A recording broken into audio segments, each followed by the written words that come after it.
Good people with good bodies, welcome. I'm Rachael Clinton Chen, co-host of the Islander Center podcast. This episode is a little bit different from what you're used to hearing from us.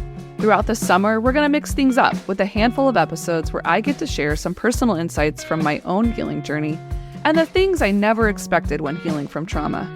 From the heart-wrenching lows to the moments so absurd they bring laughter, and every breakthrough in between. My healing journey from anxiety and complex PTSD has been a winding road. It's one that I'm still traveling on. And if you find yourself on a similar journey, whether you're forging ahead or feeling a bit lost, welcome. You're among friends. I hope these conversations bring you hope, make you laugh, make you think, and most of all, make you feel like you're not alone. Let's get started.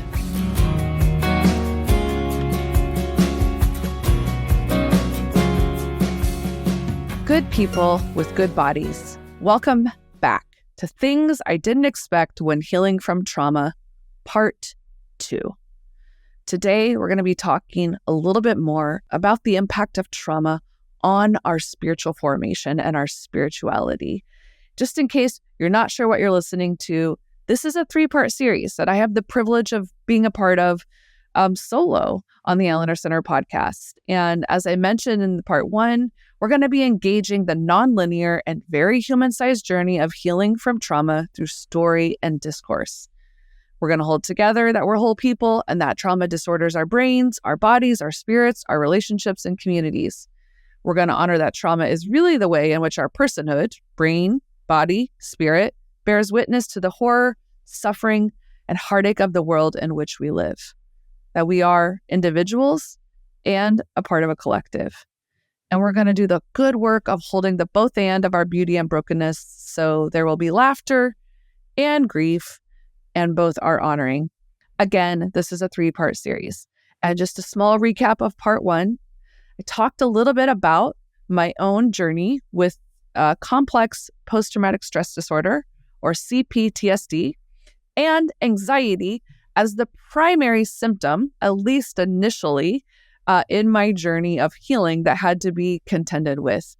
I shared about my childhood and early adolescent and teenage and young adult experiences with anxiety, leading up to a very pivotal moment that we'll return to at the beginning of this podcast, where I actually decided that whatever was happening for me was worthy of pursuing good medical treatment, and was able to get on some anxiety meds that helped tend to the disorder in my brain and my nervous system, the imbalance that was starting to become unmanageable.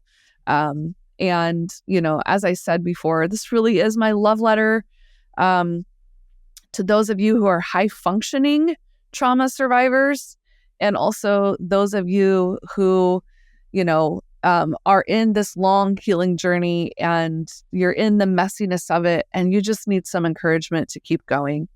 And again, these stories, these are stories. This is hard-won wisdom. And just to be clear, I'm not a licensed therapist or clinician or medical professional. And even though I work in trauma and have a lot of experience and skill sets that have been developed, I also have a lot of anecdotal experiences. And so that's where this is coming from. And I'll just repeat again that from my colleague out in the field, Andy Colbert, often says, take what you need and leave what you don't. And I just want to say the same to you.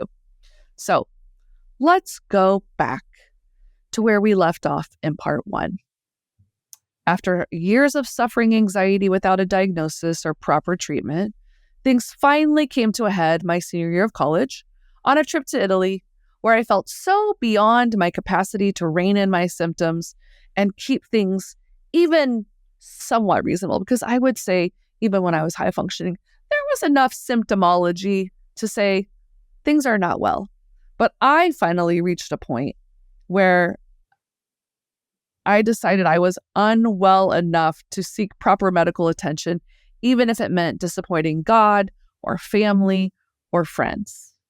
As I mentioned in part 1, part of the symptoms I was experiencing leading up to this trip to Italy, my senior year of college, is I was having some OCD symptoms, mostly in obsessive thoughts. And one of those thoughts was deeply tied to what I want to talk about today. And that's the reality that trauma not only disorders our brain and disorders our body, which we'll talk about in part 3, but it also disorders our spiritual formation, our spirituality, our spiritual imagination. So that's a lot of what I want to talk about today, and some of the healing journey for me of engaging the many ways in which my experience of trauma got compounded because of many of my early spiritual formation experiences, which often just recoded like trauma symptoms as sin. So kind of what Jesus says of like to the Pharisees, like, why do you heap heavy burdens on already burdened people and do nothing to lift them? That was a little bit my experience. And that's some of what I want to talk about. But one of the intrusive, obsessive thoughts I kept having in that season when things were coming to a head for me, and one of the things I talked about is my anxiety got unmanageable, started to become very unmanageable when I quit running long distance. So I ran cross country and track in college, all the way starting from middle school to college. And that was one of those graces of God to keep me, to give my body like good biochemicals to help counteract some of the really overactive limbic system responses I was having, which is a big part of what it is to experience anxiety. And so things were really starting to go south. But I was trying to make sense of why I couldn't experience this peace of God, which transcends all understanding. Why I didn't, knowing that I was doing everything to confess sin, to really be holy before God, I didn't have access to this really important fruit of the Spirit, peace.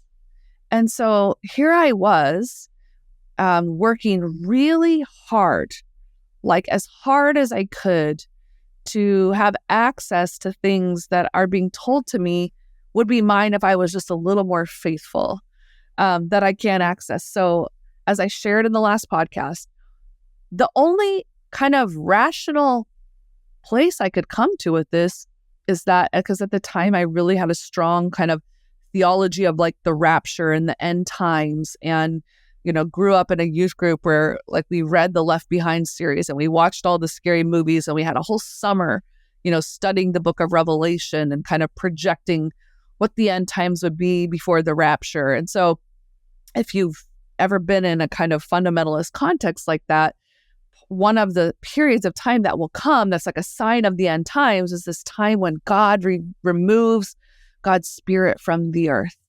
And so I in this very OCD, very haunted, very troubled, emotional, physical space of being very unwell, had just decided, well, we must be in that season where God's removed God's Spirit from the earth, because I could not find another rational reason why I couldn't access peace. And so, it wasn't my only rapture anxiety. For those of you, it's like we can like laugh and cry about this. I mean, there were numerous times. One time I remember on my college campus where I was studying in the study hall in my dorm, and everyone's stacks of books were there, and there were a bunch of people, and I went to the bathroom and I came back and everyone was gone, but all the books were there and all the, notebooks, and some people had laptops at that point. And then I looked outside and there was no one out on the campus lawn, and I thought for sure I just got left behind. Which, as an Enneagram 2 who was incredibly codependent, I had kind of already told God I would be willing to sacrifice myself to stay behind because someone had to help the people. So again, you can see some of the disordered imagination I was working with that wasn't just a result of my own trauma, was also a result of some of the spiritually abusive theological context that I was in. And I just want to add a caveat that so much of the work of healing is being able to enter some of our stories with particularity and also recover the good, to recover the parts of us that were meant for a lot of goodness, that were drawn to certain contexts because the perception of goodness was being offered. And so I've done a lot of work to be able to reclaim like some of the really beautiful things that came out of seasons of life that like shouldn't have, because there's, it was also really hard, painful, scary seasons of life. But I think as people growing in maturity, like we get to hold that complexity. So I just want you to know that's part of my posture, even though for the purpose of this podcast, I'm mostly going to be sharing the hard, scary stuff. So I talk a lot about disordered imagination. It's something I'm really passionate about because I'm a pastor by orientation. And so much of the work I do with spiritual formation is in the realm of the imagination.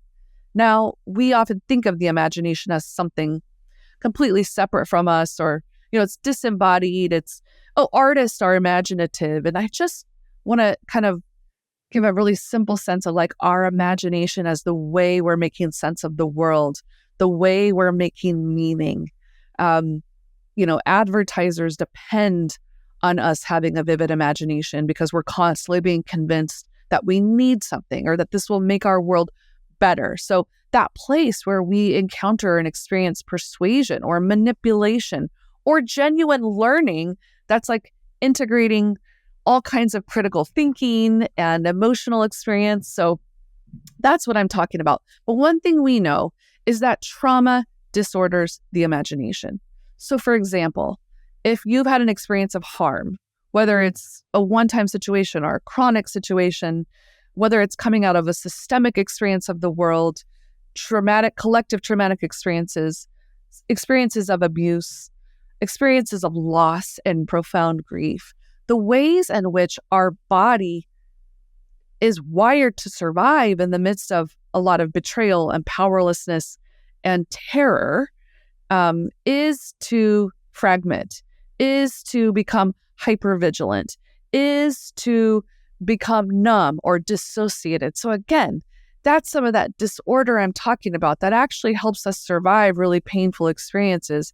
But especially when those experiences have been more complex or more chronic, over time, those coping mechanisms actually become really detrimental to us, even if we might be in situations that are a little more safe, a little more holistically healing and caring, where we might be establishing more secure attachments or understanding as adults more fully what was happening with our primary care providers because of their own trauma or their own heartache or the things they were managing. It's like sometimes our understanding or our logic doesn't immediately translate to the kind of integration of our imagination, of our bodies, of our brains that we most long for and we're most meant for. And so one of the ways that trauma disrupts and disorders is it disrupts our imagination.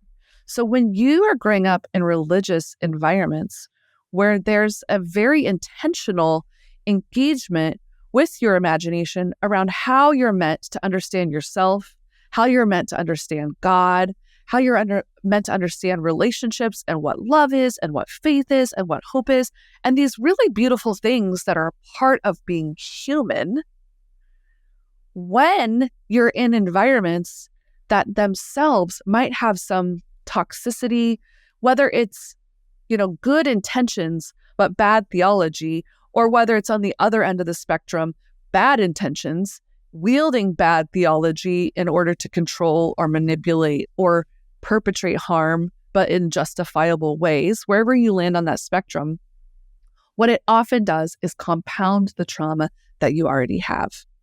And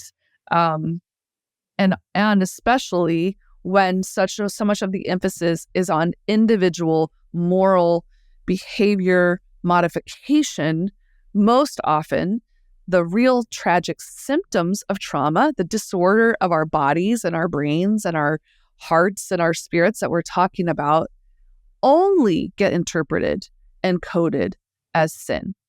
So in my experience, one of the primary feelings or experiences of anxiety is fear or terror or paranoia or panic. And I was, for most of my teenage years and some in my college years, in very fundamental environments theologically. Now, in high school, it was very extreme.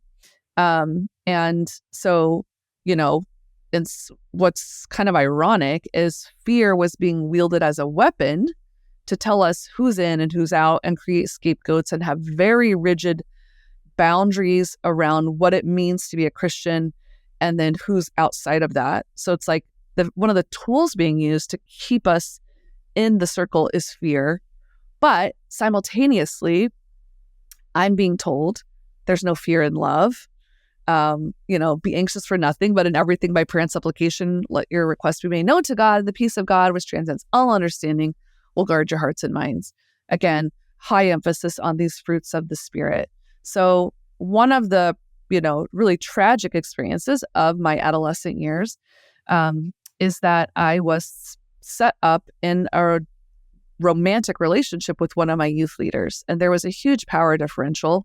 And of course, I was like any normal 16-year-old, had a huge crush on this youth leader, was also a woman coming up in a fundamentalist environment that told me I needed to be less vocal, less smart, less, gifted in some of the gifts I had. And so, was being formed in my imagination to need a man who's older, bigger, wiser, stronger, more gifted, more called to ministry than me in order to actually be who I am. So there's a lot of setup that, I won't get into that led to this. It's something I've talked about on the podcast before. But one of the things that started happening very quickly after about 6 months in this relationship that felt more like a marriage and a courtship than just a normal, youthful dating relationship where you get to experience infatuation and see how quickly that wears off and learn about the chemicals of your body and what that brings, the good chemicals, the good experiences. Once the infatuation wore off for me, I didn't actually want to be in the relationship. But I was in a spiritually abusive context that was telling me, if you don't stay in this relationship, there's a failure of love, that this is just evil trying to ruin something good. And so what happened is my body started giving me signals, I'm not well with this, but everything in my environment is telling me to override these signals. So in part 1 of this series, I talked about how there were other things happening in my world that were shaping, me to have a very traumatic kind of response to my environment. And so here is this experience that's intensifying that experience in my body. And most of my junior and senior year, which I also stopped running for a short season because I had a pretty comprehensive jaw surgery. And so running became very hard, which was also happening in kind of the same parallel process as this, the youth leader was 5 or 6 years older than me, I think 6 years. And I'm a young teenager. He's graduating college. So there's a convergence of my already established trauma, this new spiritually abusive, I would say emotionally abusive, sexually abusive dynamic. And I'm being told that whatever's happening in my body to tell me I don't want this is just demonic. So I'm working really hard to override the panic that's coming. And I remember sitting in these sessions with the pastor of my church where he's drawing these diagrams about, in some ways, the kind of wickedness of our thoughts and our flesh and how we need to control those thoughts. And, the best way I can describe it is just it was very clear to me that whatever was happening to me was sin, was because I had something broken in me. I was somehow, being left, God was abandoning me to be, assaulted by the demonic. And I had this huge failure of love. And I needed to work harder, not only to save this relationship, but primarily to save my relationship with God.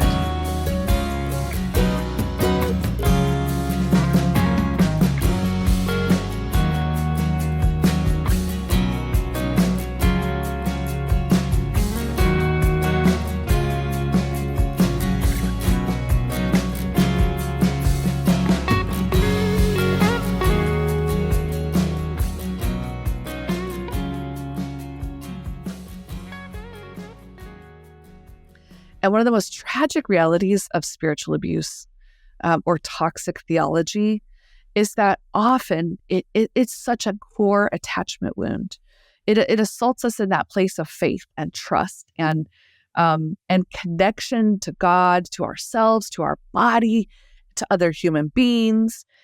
And it creates a massive sense of distrust. So, and the theology I was experiencing was reinforcing that. Your body is not trustworthy, even though I would say, looking back now, knowing what I know, my body was telling me the truth, that I was in danger, that this wasn't a good thing, that it's not what I wanted, and that it was getting louder and more distressed because I was being invited to override that. My world and my environment was overriding that, and I was being invited to override that. And I was being told that my emotions and my thoughts weren't trustworthy. So again, this sense of like mind over matter. And one thing that was true of me by this point is God was like so important to me, because God was a place I felt a sense of safety and belonging and rescue. And so I would have done anything to keep God. And so I just doubled down on working really hard to kind of will my way through a season that, looking back now, I could say, I don't know if I would survive again if I had to go back through it. And so much of this therapeutic work I've done over many seasons to kind of, whether it's life integration therapy or internal family systems, those are just some different modalities. This particular developmental stage, 16 to 19, is some of the still like very scariest places from like other parts of me to trust. And I've had to do a lot of work to understand some of the spiritual abuse I experienced. But I share all of that just to say again that when we already have like trauma we're experiencing that's impacting our bodies, our hearts, our minds, and our spirit, and then we're in an environment that doesn't have the tools and the capacity to engage the impact of trauma, and in my experience, primarily in that season, like debilitating severe anxiety, then we're often just compounding, like other people are compounding the trauma in environments where we're trying to get help and seek help. So this was a very, very painful time for me in my life and in my body. And eventually I was able to get out of that relationship really by, I guess, rejecting God in the midst of at the end of my first year of college and being like, this is what you want from me, God, I don't want you. Which again, I can now say, I don't think that was God at all. And what followed that season was a very healing season of encountering, like re-encountering, kind of being reborn, not just in my imagination, but in my body with this God who is so deeply loving, so good, so for my flourishing and my life, that it really was kind of mysteriously like a 9-month period of feeling just a very thin space with God, where there was just a lot of restoration and a restoration of that attachment with God that was revealing a lot of lies, a lot of toxicity. And during that time, I actually switched my major at Oklahoma Baptist University from nursing to biblical studies, because it turns out the calling I had at age 12 at Falls Creek Church Camp, Southern Baptist Church Camp, was really real. I had a call to like vocational ministry. And I was in these Bible classes and these theology classes, and my imagination was coming alive. And I think part of what was happening is places where I had been invited to kind of patch up my wounds with really bad theology were being like very gently and tenderly opened, where I was being invited to ask good questions and in many ways reclaim my mind, which is a core part of our spirituality, to rebuild a deeper trust with God and a deeper trust with even theological systems. And that was a very beginning for me, but a really important one. And I'm thinking about this today primarily because Jürgen Moltmann passed away earlier this week.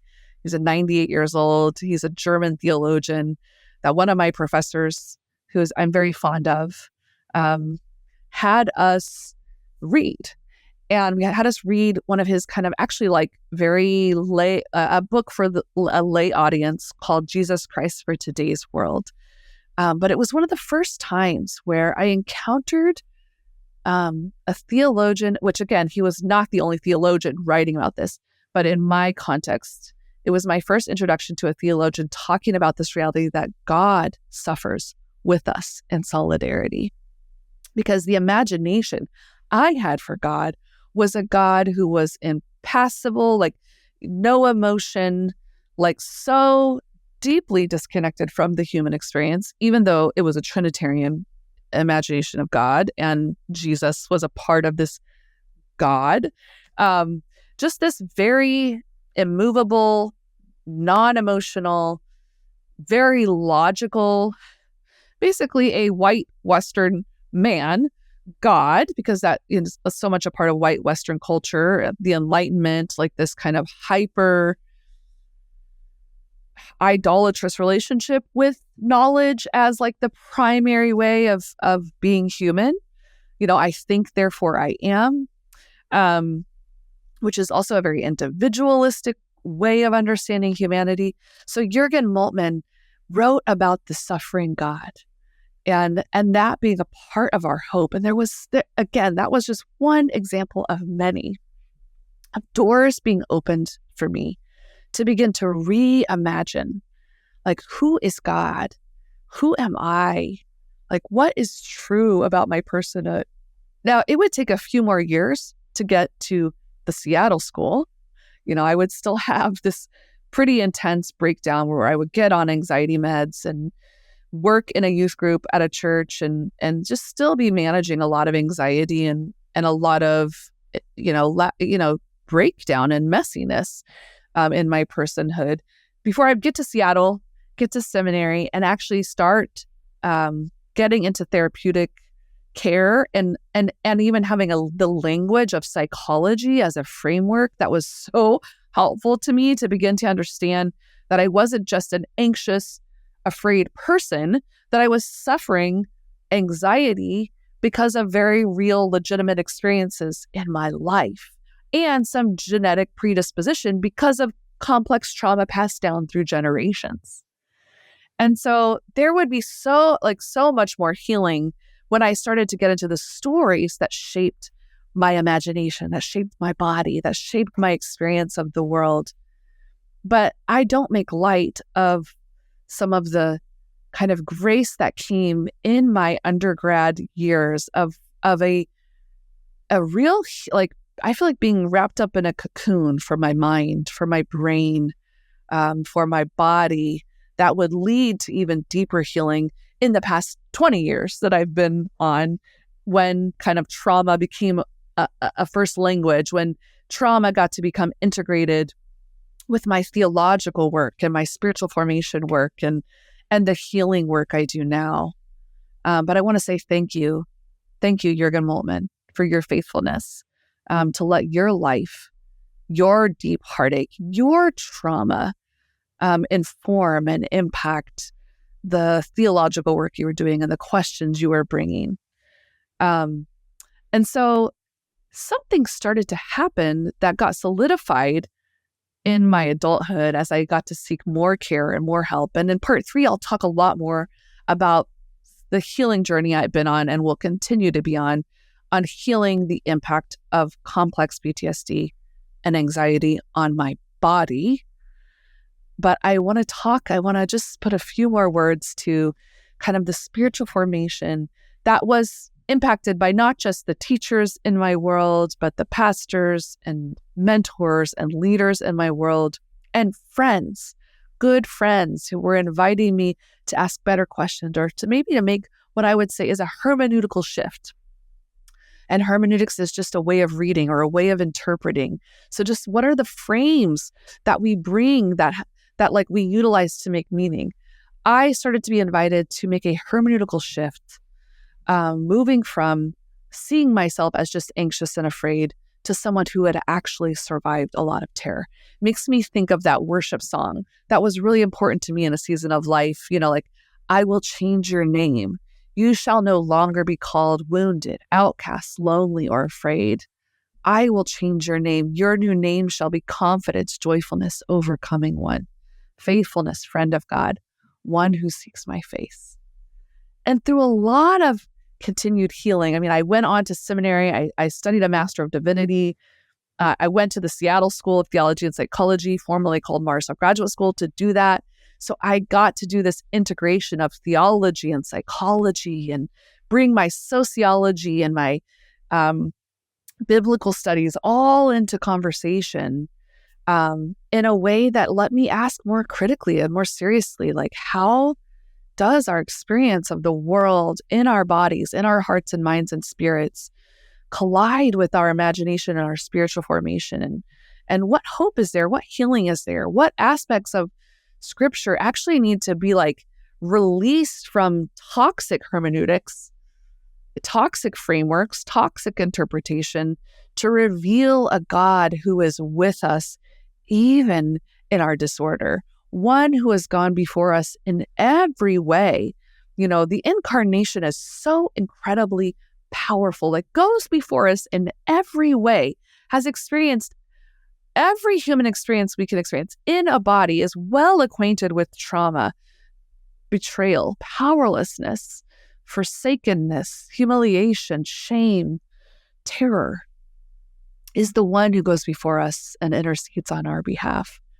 And so I got to have these years of asking like really good questions of the text that are never answered in like this is just wrapped up with a bow. In fact, like when you kind of study God, study spiritual formation in an academic setting, you actually just get invited to ask more questions. And then those questions lead to even better questions.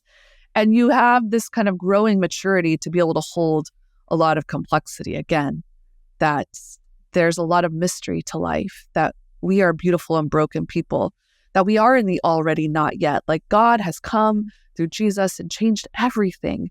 And yet, death still persists in our world, but we have this promise that it will not be forever, and that we're meant to be people who are pulling that future into the now, not just waiting passively for someday, pulling that future into the now, which is why I'm even talking about this stuff on a podcast, because I think healing is meant for us today so that we can actually find deeper reserves of courage and kindness and vulnerability, to link arms, to contend against the evil powers of this world and the systems of this world and the demonic systems that want to continue wreaking havoc, so that we don't get to taste something of who God is and who we're meant to be, and that it doesn't have to be this way, as Andre Henry says.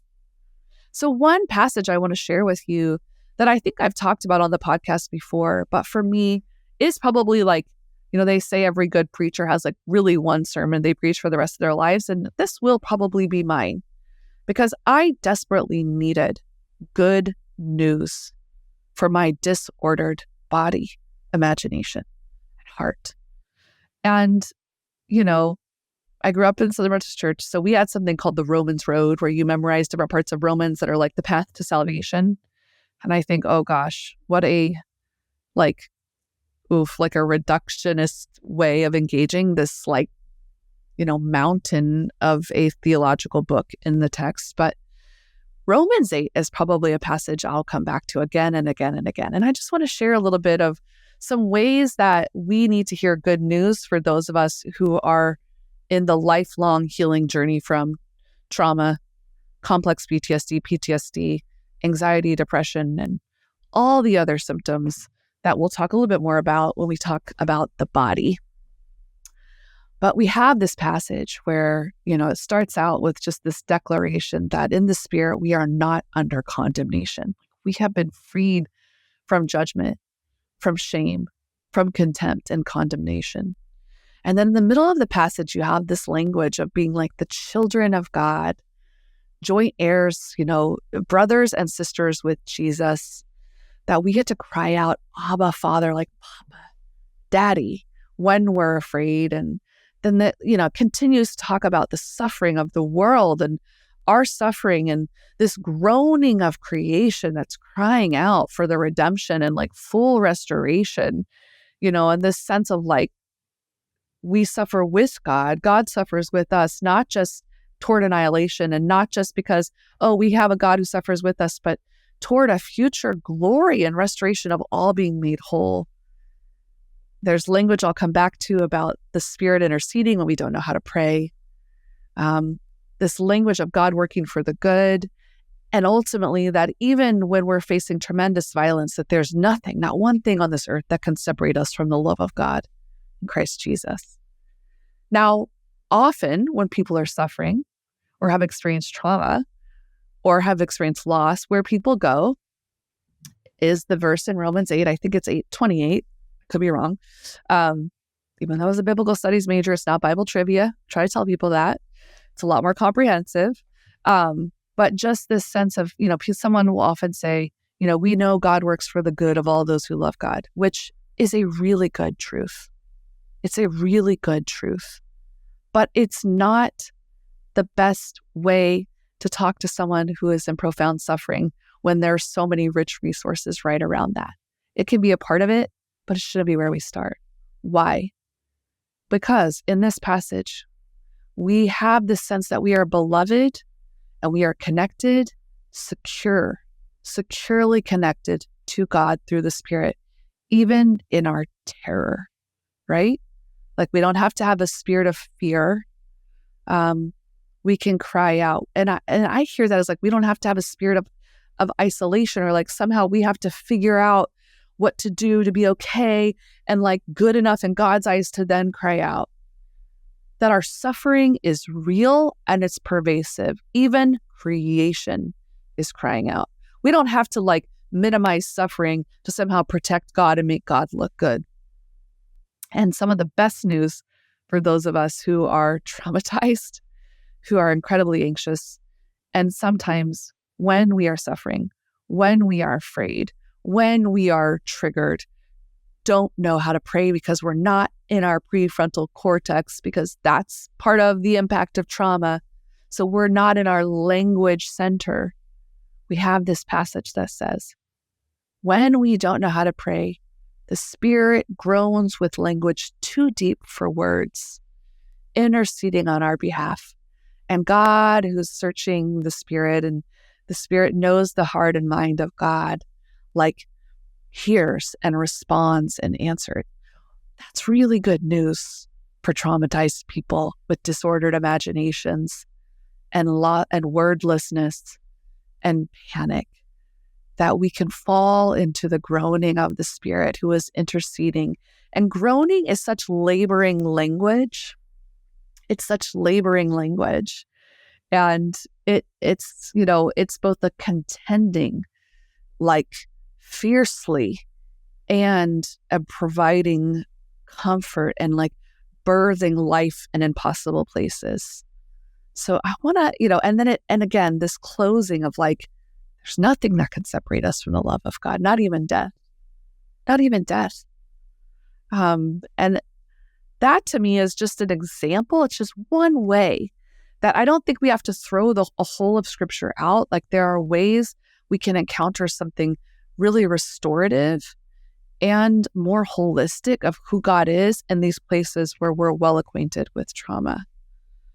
And just in case you think that me sharing this is an indication that I've arrived at some place where my panic never gets the best of me and I just always believe that I'm not under condemnation, that I'm beloved and secure, and, that I can trust that God is with me and working things out, I want to just share a small story that I actually can laugh at pretty intensely. But I want to share a story about a time I had a panic attack when it really mattered and I thought I was healed. And I was actually preaching a sermon at a big church in Houston on Romans 8. And part of the invitation to come to this church was that I had been told that they were looking for a female pastor. This was a season of my life where just God was bringing a lot of redemption of my calling and affirmation. This was a church context that like a lot of the pastors there had come out of a Southern Baptist context. So it felt like a full circle opportunity. And it's one of those churches that's big enough that they had 4 services where you preach the same sermon. And so again, I'm coming out like knowing I'm kind of being evaluated. It's an opportunity to like show myself that like I can be faithful to this call God has on my life. I can preach to people, which, you know, is a whole story in and of itself. And I am going to talk about, you know, how God loves us and we don't have to like cut off these parts of us that maybe are a little more messy, that like there's hope. The title of the sermon was Hope for the Disordered Imagination. Oh gosh. So it's just too much. It's good. So here's this moment. I'm coming in. I'm trying to be like my best, most theological, you know, like mature, academic, like strong self. And I made the mistake of not inviting someone to come with me, which would have been like the first kindness I could have offered myself if I had taken seriously how I'm wired, like what this environment, like the setup of this environment. And so I preached my first sermon on Saturday evening. So that's the first service. And then there's going to be a 9 o'clock in the morning, an 11 o'clock, and then a 5 o'clock on Sunday. I preached my first sermon. I am sewing. I had lunch earlier in the day with some of the elders. It was clear they were not enjoying me. That was really hard. So I preached my first sermon. I have my notes. If you know anything about me, you would know I don't write out things verbatim. I have a good outline and I follow it. I am feeling exposed. I am feeling intimidated. I am feeling judged. Like there's a lot of young seminarian guys who come in like after the sermon. You know, it's not terrible, but it wasn't great. They came up and give me a lot of feedback, like things I need to change for the following services. I get home to my hotel and I am like, oh my God, like I have to do this 3 more times. I've got to revise this. That wasn't even good. I felt out of my body. I start feeling incredible anxiety. But the truth is, like, I had anxiety, like, I got to fix this. But what was happening is my body was starting to have symptoms of anxiety. And usually when I have panic attacks, the panic is directly linked to like a very real fear. Now, again, in this moment, I should have connected the reality that this was a very real fear. Like, this is a terrifying experience because this isn't just a moment of like, can I do this thing? This is a moment for me of like, is my calling real or should I just throw in the towel? Like there are big assumptions in my own heart and mind for this moment. So I'm feeling my heart racing. I'm feeling pain in my chest. Now, please hear me. I've had many panic attacks prior to this, but for me, my panic attacks were more often anxiety in my head. That's then amplifying stuff in my body. It always leading with my head. Because, you know, I thought I can do this. I can revise this. I just got to change some things. Like just wasn't that good. But I start having a racing heart. I start having pain in my chest. And I did that thing that a lot of anxious people do, where you go to Google and you just put in your symptoms. And what came up for me was, okay, you know, have you flown in the past like 40 hours? Yeah, I just flew from Seattle to Houston. Do you have pain in your chest? Do you have shortness of breath? Yes, all these symptoms. You could have a deep vein thrombosis. Okay, this is already something I'm afraid of. I'm already wearing compression socks on the plane. All right, because I got poor circulation. So I'm already afraid of this. I called the nurse hotline, which is another thing as an anxious person you do, which I now know you should still do if you're in an emergency, but you should know if you mention any symptom that could possibly lead to death, which is like, you know, like if you Google like a very common symptom, racing heart, you know, it's like the spectrum of what could be possible is so intense. So the nurse says, well, have you flown? I said, yes. She said, you could have a deep vein thrombosis. So this has been confirmed. And she's like, you need to go to the emergency room. By this point, it's like 1 a.m, but I'm like, well, I guess I got to go to the emergency room. I'll figure out the sermon stuff later. I get in a taxi, go to St. Joseph's, which is in downtown Houston. I go into the emergency room. Now, again, this isn't my first go around with panic, and this isn't my first go around with like panic that leads to seeking medical attention. I go in, I'm like trying to be cool. Like I'm telling the guy, look, the nurse told me you need to come in. I know it could just be a panic attack. Like I'm not here trying to get drugs. Like I'm just trying to do my due diligence to make sure something's not bad. It takes a while. They get me back in the room. I am there with most of the people who are coming in off the streets needing acute care for withdrawals or mental illness. And I am actually feeling quite at home because here I am in the midst of pretty profound unwellness and places that I feel incredible shame still. I still hear these judgments of like, there's something wrong with you. You're too weak. You're crazy.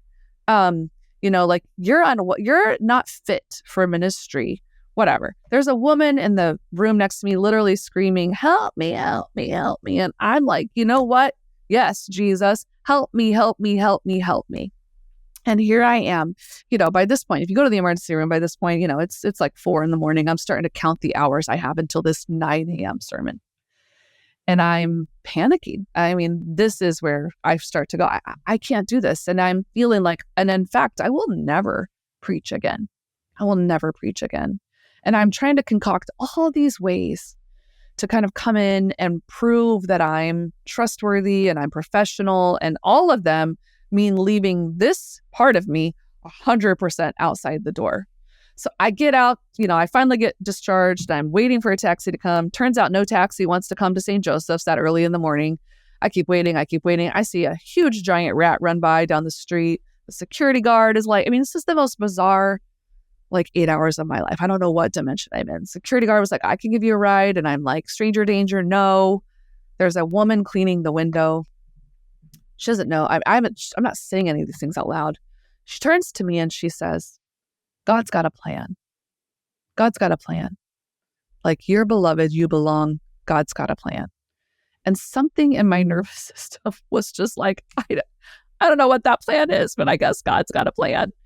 And I felt this invitation from the Spirit of as humbling as it might be to bring this kind of vulnerability into your sermon, to talk about how there are still messy parts of you that bear the impact of the heartache you've experienced in the world, and that sometimes they're really present, and that what they need is radical care, and invite people to ponder where are the places they've exiled parts of themselves that aren't welcome in the room, as a part of inviting them to encounter this God in Romans 8 who honors our suffering, who prays when we don't know how to pray, who there's literally nothing that can separate us. Even our own psychosis can't separate us from the love of God. And so I felt an integration. And I went into those 3 sermons wisely, not starting with that, but letting that story come into the room in a way that, was risky, because there were those self-righteous people who needed to come up and tell me oh my God, I'm so sorry that happened to you. And I'm like, this is an invitation for all of us to engage our humanity.